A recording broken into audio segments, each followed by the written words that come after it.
card ladder. According to Bloomberg, Blackstone Group Incorporated agreed to buy Certified Collectibles Group, another blockbuster deal from last week.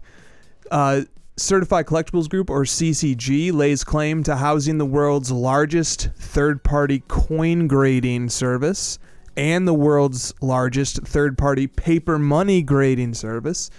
CCG also sets the standard for third-party comic book grading and more recently has begun grading stamps and, of course, sports cards.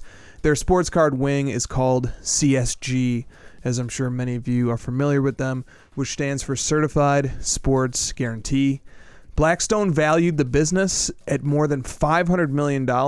Other investors include Roc Nation, which is Jay-Z's entertainment company, Daryl Morey, president of basketball operations for the Philadelphia 76ers. CCG's founder and CEO will retain a significant minority stake. Blackstone aims to boost CCG's growth, allow it to hire and train new employees, and develop its online presence. So, Kristina, yes, this year we have seen billions of venture capital dollars flow into the collectibles industry. As a collector, as well as someone operating a business in this industry, what does the arrival of enormous capital infusions mean for the future of sports cards and collectibles as a whole? I think we're all a little concerned. Like, we're excited as a group of collectors, but at the same time, we are a little nervous about what this means with quote unquote outsiders coming in and spending a ton of money and what that will mean for the hobby that we love. They all have shareholders and they look at the bottom line for all their decisions. And I think that collectors as a group are excited yet kind of terrified of what that could potentially mean. And I know I am personally. I'm excited by the prospect of new money coming in. It means maybe like you've said for Golden that they're going to infuse money to broaden some auction capabilities that Golden offers. I know Josh is excited about potentially a new website, but at the same time, I think we all need to just like temper that excitement and look at it realistically, but like not pessimistically, just realistically, and hold our comments until things start to happen. Very fair. Can't get much fairer than that. Josh, same question to you. It seems like every month a new A-list celebrity is investing into the sports card and collectibles realm, and hundreds of millions more are invested.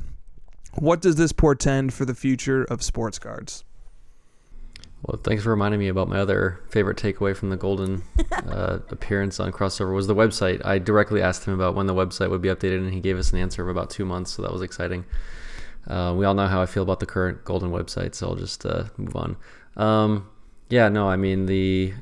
guess I would agree with Kristina mostly. The only other thing I would add is that as a collector, it doesn't really affect me too much, and it really hasn't in the last year, other than prices, going up. And it's like the actual rare collector stuff has actually been easier to find because more people are cashing out of it with prices going up. But it doesn't change like what cards exist in the past and what stuff I'm still looking for, and how I'm going about my business acquiring time and money to build up to some of these things. So it doesn't. I guess I'd rather, like you said, I'd rather react to the actual changes that are implemented as they're implemented versus like trying to predict what these companies are going to do. Because right now, money's just moving around. There's not really any actual changes with these businesses yet. We're sort of hoping that, hey, because this company's taking over, they have more resources, more money to infuse capital to, make things more efficient or hire more or make things better. We're just sort of implying at this point. So we're just sitting back and waiting. I love that the two of you took it very literal and very practical. And I'm just going to supplement those takes with the symbolism of this.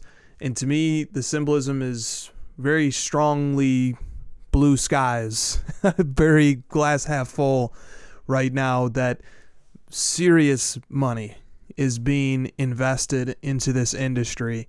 And it's clearly being invested, in my opinion, with the expectation of serious growth and of serious prosperity for years and years to come. I think that's generally the main magnet that attracts investment dollars to a particular space, is the likelihood and the forecasting of prosperity and growth and success. So practically, couldn't agree more with you guys. Symbolically, that's what I see. Josh first and then Kristina. If you'd like to chime in on sort of the symbolism of Jay-Z, Daryl Morey, Steve Cohen, these people coming in, the amount of money coming in. Do you guys have anything to say about the symbolism of all this investment happening this year? I do. It's about time, guys. Like, welcome to the party. We've just been here for hours waiting for you to show up. Like, come, like, enjoy the hobby that we all love. And that's all I have to say. Like, about time you recognized the greatness that is sports cards. Josh? Yeah, it's good for the long-term prospect of the hobby, the health of the hobby, because what we saw in the late 80s and early 90s was things didn't hold up because we didn't have the proper frameworks in place, the proper institutional things to support it long term. It was just like we printed a bunch and we didn't really learn anything from it, and we moved on. Whereas now there's a lot of, like you said, serious money, serious people coming in with real experience in business building, and not just like pumping out a supply of something and then leaving. So I would say just more of the long-term prospect of the hobby itself, and people staying, and not just pump and dump short-term. So I mean, that's good, I guess. Well said.